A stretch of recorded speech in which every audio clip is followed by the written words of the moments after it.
Hello അസ്സലാമു അലൈക്കും നമസ്കാരം. അപ്പോൾ നമ്മുടെ ഇന്നത്തെ വീഡിയോ എന്ന് പറയുന്നത് നമുക്ക് ഇഫ്താറിൻ്റെ സമയത്തൊക്കെ കുടിക്കാൻ പറ്റിയിട്ടുള്ള നല്ല ടേസ്റ്റി ആയിട്ടുള്ള ഒരു ഡ്രിങ്കിൻ്റെ റെസിപ്പിയാണ്. നമുക്ക് ചൂടോട് കൂടിയിട്ടും അതുപോലെ തന്നെ നന്നായിട്ട് തണുപ്പിച്ചിട്ടും കുടിച്ചു കഴിഞ്ഞാൽ നല്ല ടേസ്റ്റി ആയിട്ടുള്ള ഒരു ഡ്രിങ്കാണ്. അപ്പോൾ എന്തായാലും നമുക്ക് വീഡിയോയിലേക്ക് പോവാം.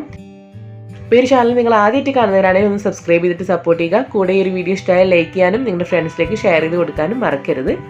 അപ്പോൾ ആദ്യം തന്നെ നമ്മുടെ ഒരു ഡ്രിങ്ക് തയ്യാറാക്കാൻ വേണ്ടി ഞാനിതുപോലെ ഒരു പാൻ എടുത്ത് സ്റ്റൗവിൽ വെച്ച് ചൂടാക്കി എടുത്തിട്ടുണ്ട്. ഇതിലേക്കൊരു 1.5 ടേബിൾ സ്പൂണോളം പ്യൂറായിട്ടുള്ള നെയ്യ് ഒഴിച്ചു കൊടുക്കുകയാണ്. ഇത് നെയ്യ് നന്നായിട്ട് ചൂടായി വന്നിട്ടുണ്ട്.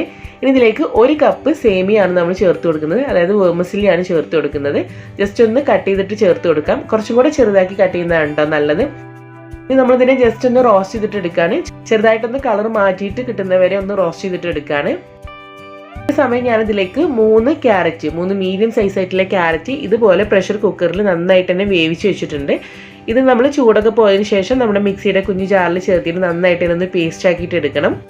അപ്പോൾ നമ്മുടെ ക്യാരറ്റ് ഞാനവിടെ പേസ്റ്റ് ആക്കി വെച്ചിട്ടുണ്ട്. ഇപ്പോൾ ഇത് നമ്മുടെ വേംസിൽ നന്നായിട്ട് തന്നെ റോസ്റ്റ് ആയി വന്നിട്ടുണ്ട്. ഇനി ഇതിലേക്ക് നമ്മളൊരു 2.5 കപ്പോളം പാലാണ് ഈ ഒരു സമയത്ത് ചേർക്കുന്നത്. നല്ല കട്ടിയായിട്ടുള്ള 2.5 കപ്പ് പാലാണ് ഞാനിപ്പോൾ ചേർത്തിട്ടുള്ളത്. ജസ്റ്റ് ഒന്ന് മിക്സ് ചെയ്തിട്ട് കൊടുക്കുകയാണ്. നമ്മുടെ ഈ ഒരു ഡ്രിങ്കിലേക്ക് നമ്മൾ ക്യാരറ്റൊക്കെ ചേർത്ത് വരുമ്പം ഇത് നന്നായിട്ട് തന്നെ കുറുകി വരും. അപ്പോൾ അതുകൊണ്ട് നമ്മുടെ ഡ്രിങ്ക് കുറച്ച് ലൂസായിട്ട് നമുക്ക് കുടിക്കാൻ വേണ്ടിയിട്ട് ഈ ഒരു സമയം ഒരു 2 കപ്പ് വെള്ളം ഇതിലേക്ക് ചേർത്ത് കൊടുക്കുകയാണ്. നോർമലായിട്ടുള്ള പച്ചവെള്ളം തന്നെയാണ് ചേർക്കുന്നത്. അപ്പോൾ വെള്ളം കൂടെ ചേർത്തിട്ട് വീണ്ടും നന്നായിട്ട് തന്നെ ഫ്ലെയിം ഒന്ന് കൂട്ടി വെച്ചിട്ട് നന്നായിട്ടൊന്ന് ഇളക്കി മിക്സ് ചെയ്തിട്ട് കൊടുക്കുക.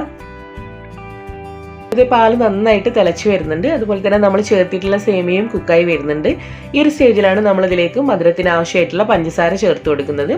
അപ്പോൾ ഞാനിവിടെ ഒരു 3/4 കപ്പോളം പഞ്ചസാരയാണ് ചേർക്കുന്നത്. നിങ്ങളുടെ മധുരത്തിനനുസരിച്ചിട്ട് നിങ്ങൾക്ക് പഞ്ചസാര കൂട്ടിയോ കുറക്കുകയൊക്കെ ചെയ്യാം. അപ്പോൾ പഞ്ചസാര കൂടെ ചേർത്തിട്ട് വീണ്ടും നന്നായിട്ട് തന്നെ ഇളക്കി മിക്സ് ചെയ്തിട്ട് കൊടുക്കുക. അപ്പോൾ നമ്മുടെ സേമിയ അത്യാവശ്യം നന്നായിട്ട് തന്നെ കുക്കായി വന്നിട്ടുണ്ട്. ഈ ഒരു സ്റ്റേജിലാണ് നമ്മൾ നേരത്തെ വേവിച്ച് ഉടച്ച് വെച്ചിട്ടുള്ള, അതായത് ഗ്രൈൻഡ് ചെയ്ത് വെച്ചിട്ടുള്ള നമ്മുടെ ക്യാരറ്റ് ഇതിനകത്തേക്ക് ചേർത്ത് കൊടുക്കുന്നത്. ക്യാരറ്റ് കൂടെ ചേർത്തതിന് ശേഷം നന്നായിട്ട് തന്നെ ഈ ഒരു പാലുമായിട്ട് നല്ലപോലെ തന്നെ ഒന്ന് യോജിപ്പിച്ചിട്ട് എടുക്കാൻ. അപ്പോൾ നല്ലൊരു ഭംഗിയായിട്ടുള്ളൊരു കളർ വരും. നമ്മുടെ ക്യാരറ്റിൻ്റെ ഒരു കളറും കൂടെ പാലിലേക്ക് മിക്സ് ആകുമ്പോൾ നല്ല ഭംഗിയായിട്ടൊരു കളർ വരും. അപ്പോൾ ഇതെല്ലാം കൂടെ നന്നായിട്ട് തന്നെ ഞാൻ മിക്സ് ചെയ്തെടുത്തിട്ടുണ്ട്. നമ്മുടെ സേമിയയും അതുപോലെ ക്യാരറ്റും എല്ലാം കൂടെ നന്നായിട്ട് മിക്സ് ചെയ്തെടുത്തിട്ടുണ്ട്. ഇനി ഇതിലേക്ക് നമ്മൾ ചേർത്ത് കൊടുക്കുന്നത് ഒരു ഫ്ലേവറിനും ടേസ്റ്റിനൊക്കെ വേണ്ടിയിട്ട് ഏലക്ക പൊടിച്ചതാണ്.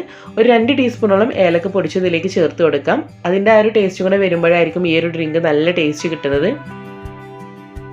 അപ്പോൾ ഏലക്ക പൊടിച്ചും കൂടെ ചേർത്തിട്ട് വീണ്ടും നന്നായിട്ട് തന്നെ ഇളക്കി മിക്സ് ചെയ്തിട്ട് കൊടുക്കുക. അപ്പോൾ ഇതിലേക്ക് ഞാനൊരു 1/4 ടീസ്പൂൺ കൂടെ ഏലക്ക പൊടിച്ച് ചേർക്കുന്നുണ്ട് കേട്ടോ. അത് നിങ്ങൾ ടേസ്റ്റ് ചെയ്തിട്ട് വേണമെങ്കിൽ നിങ്ങൾക്ക് ആവശ്യത്തിനുള്ള ചേർത്ത് കൊടുക്കാം.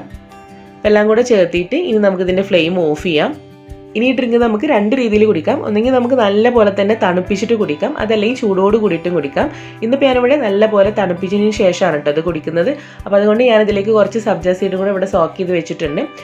അപ്പോൾ നമ്മൾ ഈ റെഡിയാക്കിയിട്ടുള്ള ഒരു ക്യാരറ്റും സേമിയയും വെച്ചുള്ള ഡ്രിങ്ക് ഫ്രിഡ്ജിൽ വെച്ച് നല്ല പോലെ തണുപ്പിച്ചെടുത്തതിന് ശേഷം ഗ്ലാസ്സിലേക്ക് സെർവ് ചെയ്യുക. അതിലേക്ക് നമ്മൾ സോക്ക് ചെയ്ത് വെച്ചിട്ടുള്ള സബ്ജ സീഡും കൂടെ ഇട്ടിട്ട് സെർവ് ചെയ്യാം. അതല്ലെങ്കിൽ നമുക്കിത് ചൂടോട് കൂടിയിട്ടാണ് കുടിക്കാൻ ഇഷ്ടമെങ്കിൽ ഇതിലേക്ക് കുറച്ച് നെയ്യിൽ കാഷ്യൂനട്ടും റൈസിൻസും കൂടെ മിക്സ് ചെയ്തിട്ട് ഒന്ന് റോസ്റ്റ് ചെയ്തെടുത്തിട്ട് അത് ഇതിലേക്ക് ഒഴിച്ചിട്ട് നമുക്ക് നമ്മുടെ തരിക്കഞ്ഞ കുടിക്കണ പോലെ നല്ല ചൂടോട് കൂടിയിട്ടും ഇത് കുടിക്കാവുന്നതാണ്. അപ്പോൾ നല്ല ടേസ്റ്റി ആയിട്ടുള്ള ഡ്രിങ്കാണ്. നിങ്ങളെല്ലാവരും ട്രൈ ചെയ്തിട്ട് ഫീഡ്ബാക്ക്സ് അറിയിക്കുക. വീഡിയോ ഇഷ്ടമായാൽ ലൈക്ക് ചെയ്യുക. പിന്നെ ഇൻഷാ അല്ലാഹ് നമുക്ക് അടുത്ത വീഡിയോ ആയിട്ട് കാണാം. താങ്ക്